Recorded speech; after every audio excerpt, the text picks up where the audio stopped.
सबसे पहले बात विश्व धरोहर दिवस की। जी हां, आज विश्व धरोहर दिवस है और अब प्रदेश के आज इस उपलक्ष्य पर सभी संग्रहालय स्मारक जहां पर प्रवेश निःशुल्क रहेगा। सीएम के निर्देश पर आदेश जारी कर दिए गए हैं। आज 18 अप्रैल को हर साल विश्व धरोहर दिवस मनाया जाता है और विश्व स्मारक दिवस के तौर पर इसकी शुरुआत भी हुई थी। यूनेस्को ने विश्व धरोहर के रूप में कई महत्वपूर्ण धरोहरें मध्य प्रदेश से भी दी हैं और आज विश्व धरोहर के चलते संग्रहालयों में निःशुल्क एंट्री रहेगी।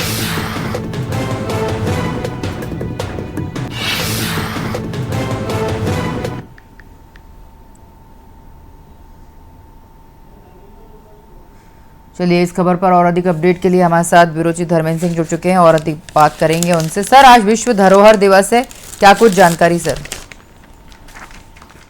देखिए, यूनेस्को के द्वारा विश्व धरोहर दिवस मनाया जाता है और आज 18 अप्रैल को पूरे विश्व में जितने भी जो विश्वदाय स्मारक हैं, जो यूनेस्को स्मारक हैं, वहां पर विशेष कार्यक्रम आयोजित किए जाते हैं। और आज जो विश्व धरोहर दिवस मनाने का उद्देश्य भी यही है कि किसी भी देश का जो अतीत है, किसी भी देश का जो गौरव है, किसी भी देश की जो संस्कृति है, उसका न सिर्फ संरक्षण होना चाहिए बल्कि उसे उस अपने गौरव को लेकर जिस तरीके से लोगों के बीच में एक संदेश देना चाहिए और लोगों को भी इस अपने जो गौरव है, अपने अतीत पर कहीं न कहीं एक कह सकते हैं कि एक सम्मान की नजर से देखा जाना चाहिए। इसीलिए जितने भी जो प्राचीन स्मारक हैं या जितने भी संग्रहालय हैं या चाहे जितने भी किले हैं पुराने, उनको न सिर्फ संरक्षित किया जाता है, जो भारतीय पुरातत्व विभाग है और इसके अलावा कई भारत में ऐसे स्थल भी हैं जो यूनेस्को जो संरक्षित स्मारक की सूची में है, तो उनको यूनेस्को के द्वारा संरक्षित किया जाता है और उनको यूनेस्को के द्वारा मान्यता दी गई है, क्योंकि यूनेस्को उन्हीं स्मारकों को मान्यता देता है जिनमें जिनकी जो प्राचीनता है, जिनमें कुछ अलग बात है और कहीं न कहीं वो जो विश्व के स्मारकों से अलग हटकर साबित करता है। तो ऐसे भारत में बहुत सारे स्मारक हैं। मध्य प्रदेश में ऐसे 6 स्मारक हैं, जिसमें भोपाल के नजदीक भुजेश्वर महादेव मंदिर भी है, क्योंकि ये करीब 10वीं शताब्दी का मंदिर है और जहां 22 फीट ऊंचा शिवलिंग है, तो ये विश्वदाय स्मारक में है। इसके अलावा भीमबेटका की गुफाएं, जहां पर 1 लाख वर्ष पहले के जो मानव के भित्ति चित्र मिले हैं, तो वो भी उसी स्मारक के श्रेणी में आता है।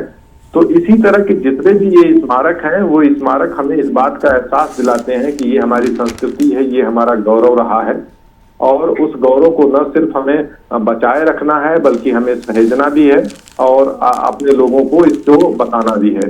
तो इसीलिए आज पूरे विश्व में ये स्मारक बनाया जाता है, के लिए रैलियां भी निकाली जाती हैं और कई जगह गोष्ठियां भी होती हैं। मध्य प्रदेश सरकार ने आज जो जितने भी संग्रहालय हैं और जितने भी स्मारक हैं, उसमें प्रवेश को निःशुल्क कर दिया है। तो आज के दिन जो भी लोग इन स्मारकों में घूमना चाहते हैं, उनके लिए कोई टिकट नहीं लगेगा, बल्कि उनकी जो वो है, उनका जो पूरा कह सकते हैं कि वहां भ्रमण है, वो पूरी तरीके से निःशुल्क होगा।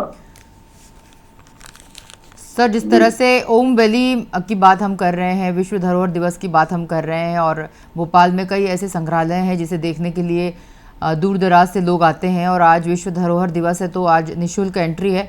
तो सर, जैसे कि भोजपुर, भीमबेटका, सांची तो पहले से ही टूरिस्ट सर्किट बना हुआ है, तो ओम वैली से जुड़ा हुआ क्या अपडेट मिल रहा है?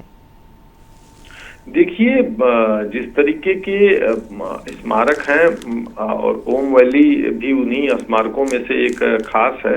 और ऐसे मैं बता दूं कि ऐसे कुल 6 स्मारक हैं जो यूनेस्को संरक्षित स्मारक की श्रेणी में आते हैं। तो उन स्मारकों में अगर बात की जाए तो चंबल का जो रॉक आर्ट है वो भी उसमें शामिल है। इसके अलावा जो ग्वालियर का किला भी शामिल है। तो ये अलग अलग जो स्मारक है, इन स्मारकों को संरक्षित करने का जो काम है भारतीय पुरातत्व विभाग के साथ साथ यूनेस्को की निगरानी में ये सारे संरक्षण होता है। वहाँ किसी मरम्मत भी होती है तो वहीं उन्हीं की निगरानी में होती है। और आज के दिन यहाँ पर विशेष तरह के जो कार्यक्रम आयोजित किए जाते हैं, कई जगहों पे लाइट एंड साउंड शो भी आयोजित हुआ जाता है। और इस दिन जो है स्कूलों की तरफ से भी बच्चों को वहाँ स्मारकों में ले जाया जाता है, क्योंकि न सिर्फ उनकी एंट्री फ्री है बल्कि उनको आज के दिन बेहतर सीखने को भी मिलता है। और वहाँ पर ये बताया जाता है कि ये स्मारक कितने पुराने हैं, इनका इतिहास क्या है और हम इन्हें क्यों संरक्षित कर रहे हैं। तो ये सारी चीजें उनको बताई जाती हैं। लोगों के लिए भी जो आज मुख्यमंत्री के तरफ से जो सारे स्मारकों में जो निःशुल्क प्रवेश किया गया है, इसी उद्देश्य के साथ में किया गया है कि वहां पर लोग जाएं, घूमें और अपनी संस्कृति को जानें, अपने जो है जो इन स्मारकों का इतिहास है उसको जानें और जानने के बाद में कम से कम अपने अतीत पर गौरव करें। जी, बहुत शुक्रिया इस खबर पर जुड़ने के लिए सर। बता दें कि आज विश्व धरोहर दिवस है और विश्व स्मारक दिवस के तौर पर इसकी शुरुआत हुई थी 18 अप्रैल को। हर वर्ष इसे मनाया जाता है। और प्रवेश की बात करें तो प्रदेश के सभी संग्रहालय स्मारकों में आज निःशुल्क प्रवेश किया जा सकता है।